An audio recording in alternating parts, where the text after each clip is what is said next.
Hello everyone, this is your friend Lone Traveler Gunjan. So आज का topic Hindi चीनी भाई भाई के ऊपर है। तो सबको पता ही है कि आजकल चाइना इतना एग्रेसिव हो रहा है। वैसे तो चाइना की कोई औकात नहीं है when it comes to India, लेकिन आपने नोटिस करा होगा हर वक्त, कभी लद्दाख में, कभी सिक्किम में, कभी भूटान में, कभी अरुणाचल में, कभी हिंद महासागर में, कभी साउथ चाइना सी में, कभी मालदीव्स में, तो कहीं कभी श्रीलंका में, कभी किसी भी मलेशिया में, किसी भी ऐसी जगह पे जहाँ पे उसको लगता है इंडिया को प्रोवोक करने के लिए वो करता है। और आपने नोटिस करा होगा कि इंडिया जो है वो ऐसा कोई भी एक्शन नहीं ले रहा जिससे ऐसा लगे कि चाइना दोबारा ये गलती ना करे। तो मेरे समझ में ये नहीं आ रहा है कि भारत इतना ज़्यादा क्यों झेलता है। अगर आपने नोटिस करा होगा तो इंडिया हमेशा ही इस सिचुएशन में रहा है कि कभी भी चाइना ने कभी भी प्रोवोक करा लद्दाख में, चाहे किसी भी जोन में, तो इंडिया जो होता है वो हमेशा बैकफुट पे होता है। क्यों? वो थोड़ा पुश करता है और कोशिश करता है कि अभी बस सिचुएशन को टाल दें। ऐसा क्यों करता है? मेरे तो समझ के परे है। ये जो डिप्लोमेसी है ये इंडिया की चाइना की तरफ ये बहुत ही घटिया है, बहुत ही घटिया। मैं मोदी, शाह या फिर राजनाथ सिंह या ऐसे किसी भी नेता को ब्लेम नहीं करना चाहता, बिकॉज गवर्नमेंट सिर्फ इन तीनों से नहीं चल रही है। इनके अलावा और भी बहुत लोग हैं जो इन्वॉल्व हैं। खासकर जो डिसीजन मेकर्स हैं, जो टॉप नॉच प्लेसेस पे हैं, वो जब भी ऐसा कोई सिचुएशन आता है तो उनके तरफ से हमेशा एक ही चीज़ जाती है कि अरे भाई चाइना को बुरा ना लग जाए, तो let's not make any such mess. ऐसा नहीं है कि हमारी Indian navy, Indian army, Indian air force incompetent है। इनमें इतनी क्षमता है कि इन चीज़ों का वो बहुत आसानी से सामना कर सकते हैं। इवन इफ दे वांट, वो चाइना को इतना पुश कर सकते हैं कि चाइना बैकफुट पे चला जाएगा। और अभी जो प्रेजेंट सिचुएशन है, जब अमेरिका ने ऐसी गंदी वाली बचा रखी है ना चाइना की, जापान ने अपनी कंपनी वापस बुला ली, ऑस्ट्रेलिया जैसे छोटा सा कंट्री लैंडमास में इंडिया से बड़ा है, बट स्टिल इकोनॉमिक या फिर man power, navy, army, air force के मामले में इंडिया से बहुत पीछे है। उस जैसी छोटी सी कंट्री ने भी अपनी एक वॉरशिप को भेज दिया अमेरिका के साथ में, ताकि चाइना को दिखा सके कि तेरा बड़बोलापन इधर नहीं चलेगा। और इंडिया ने क्या किया? अभी तक भारत ने एक भी स्टेप ऐसा नहीं लिया है जिससे वो भारत क्वाड का, कहने का तो भारत क्वाड का मेंबर है। जापान ने तो जो करना था वो किया। जापान ने उसको एग्रेसिव होके चाइना को दिखा दिया कि भाई तू गलत बंदे से पंगा ले रहा है। लेकिन इंडिया ने क्या किया? ना तो आपने वॉरशिप भेजा, ना ही आप ताइवान को फुल सपोर्ट कर रहे हो। हाँ, अंडर द टेबल आप ताइवान के लिए जो कर रहे हो विच इज़ गुड, बट उस चीज़ से ऊपर निकल के आप दुनिया को कैसे दिखाओगे कि आप जो कर रहे हो वो ताइवान के लिए बहुत ज़्यादा ज़रूरी है, और आप ताइवान को एक अलग कंट्री का हिस्सा मानते हो, एक अलग कंट्री मानते हो। ये चाइना का पार्ट नहीं है।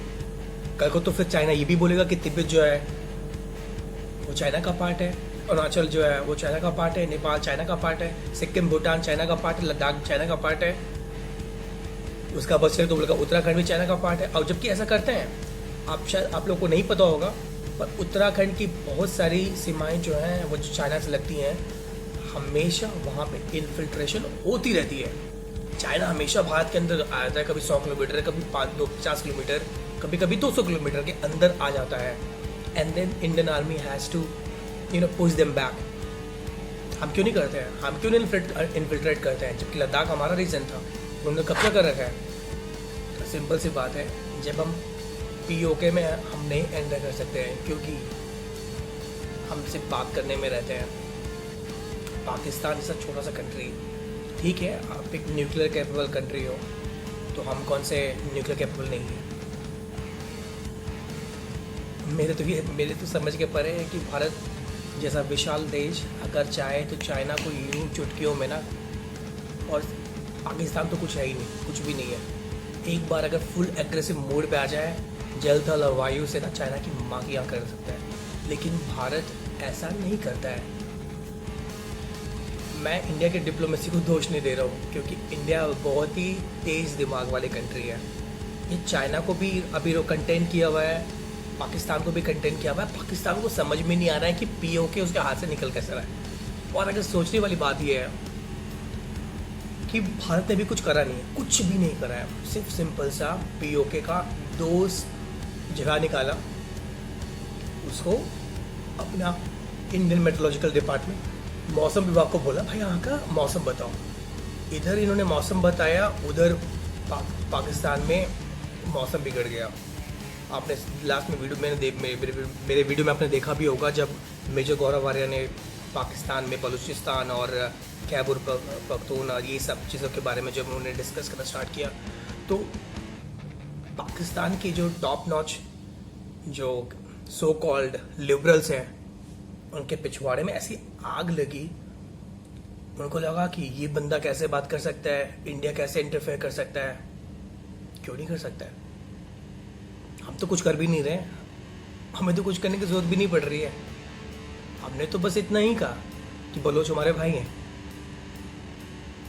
अगर देखा जाए, बलोचों को पाकिस्तान आर्मी, ये जो पठान है, ये पाकिस्तानी आर्मी पठान वाले जो है ना, इनकी हिम्मत नहीं है कि ये जाके उनसे लड़ पाए और उनको हरा सके। Baloch they are the fearsome people, उनको कोई रिग्रेट नहीं है, और उनको हराना पाकिस्तानी आर्मी के बस में नहीं है। आज के न्यूज़ में देखा होगा तो 6 पाकिस्तानी सोल्जर्स मार दिए, इंक्लूडिंग एन अफसर इस पर।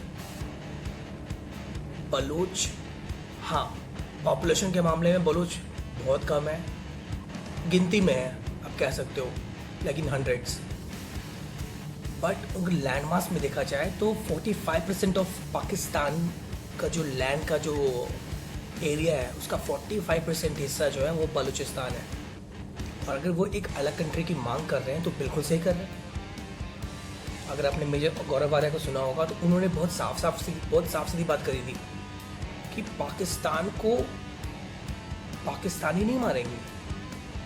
पाकिस्तान को अगर मारना है तो बलूचिस्तान के लोगों को सपोर्ट कीजिए आप, खैबर पख्तून के लोगों को सपोर्ट कीजिए आप, कि अपने आप ही मर जाएंगे। क्योंकि अगर देखा जाए तो पाकिस्तान में कोई सरकार नहीं है, वहाँ की जो आर्मी है वही चला रही, देश को चला रही है। अब आर्मी के हाथ से एक बार गया सत्ता तो गया, फिर तो भगवान ही मालिक है। ऐसा कौन सा कंट्री है पूरे वर्ल्ड में, अगर आपने नोटिस करा होगा, हर जगह जब इकोनॉमिक स्लो डाउन है, इंडिया हो, यूएस हो, फ्रांस, जर्मनी, ब्राज़ील, आप कोई सा भी कंट्री उठा लो, सबका हालत टाइट है, इंक्लूडिंग चाइना।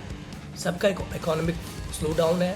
और आपको पता है कि इस समय हर एक कंट्री जो है वो कोशिश कर रहा है कि हम लोग का इकोनॉमिक जो स्लो डाउन है वो धीरे धीरे गिरे, क्योंकि ऑब्वियसली गिरेगा तो ज़रूर, क्योंकि कोई प्रोडक्शन नहीं है, कोई एक्सपोर्ट नहीं, इंपोर्ट नहीं है, थोड़े मोड़े पैमाने पे हो रहा है, but it's not that great extent.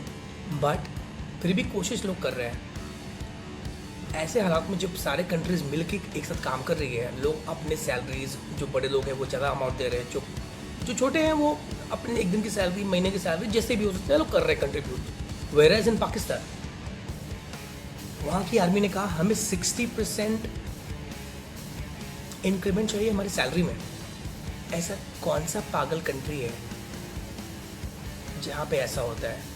Pakistan को छोड़ दिया जाए तो ऐसा पूरे वर्ल्ड में कोई कंट्री नहीं है, क्योंकि पाकिस्तान का जो इकोनॉमिक मैन पावर है, इकोनॉमिक डिसीजन लेने का जो ताकत है, ये सब का सब आर्मी के पास है।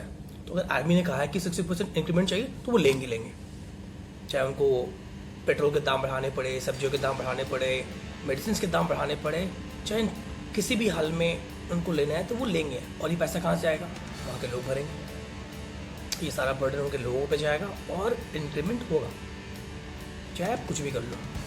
That's how that country run. And same goes with China. अगर आपने नोटिस करा होगा, चाइना में ऐसा गंदा हालत है।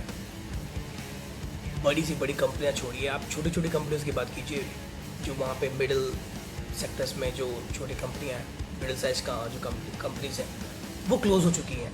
बहुत सारी कंपनियां ऐसी हैं जो बंद हो गई, उनके पास में ऑप्शन ही नहीं है। सरकार ना तो कोई मदद कर रही है और ना ही उनके पास में इतनी क्षमता है कि वो वहाँ के लोगों को उनकी सैलरी दे सके। हालात ये हैं कि भारत जो है वो चाइना से बहुत ही बेटर कंडीशन में। अगर आप इपॉक न्यूज़ को फॉलो करोगे या फिर किसी भी इंटरनेशनल न्यूज़ को फॉलो करोगे, बियॉन्ड चाहे कोई से भी न्यूज़ को, आप देखोगे एक्सेप्ट CNN और BBC को तो आप देखोगे कि वहाँ पे चाइना में इतनी गंदी हालत है, इतनी गंदी हालत है, लोग जो हैं भूखे मरने को मतलब उनकी कंडीशन ऐसी है कि भूख मर रहे हैं। सरकार ने कोई आर्थिक पैकेज नहीं। इंडिया में 20 लाख करोड़ जैसे ह्यूज पैकेज, 10% ऑफ GDP जो भारत का है, भारत सरकार ने दिया है और उसको डिवाइड कर रहे हैं। It takes time. भारत कोई छोटी मोटी कंट्री नहीं है और यहाँ पे कोई छोटे मोटे सेक्टर्स नहीं है, बहुत बड़े सेक्टर्स हैं। एग्रीकल्चर हो, चाहे फाइनेंस हो, चाहे कोई भी हो, तो सब चीज़ को डिवाइड करना, सब चीज़ में कोशिश करना कि लास्ट सेल तक जाए, लास्ट यूनिट तक वो पैसा पहुँचे, इसके लिए टाइम लगता है। ये 1-2 दिन में नहीं पॉसिबल है, इसके लिए समय लगेगा। थोड़ा पेशेंस हम लोग को भी रखना पड़ेगा, बट सरकार कर रही है कोशिश। ये बहुत अच्छी बात है। जो मैंने देखा है अभी तक, निर्मला सीतारमण ने जो भी मैसेजेस अभी तक डिलीवर करे हैं, I completely support that and agree.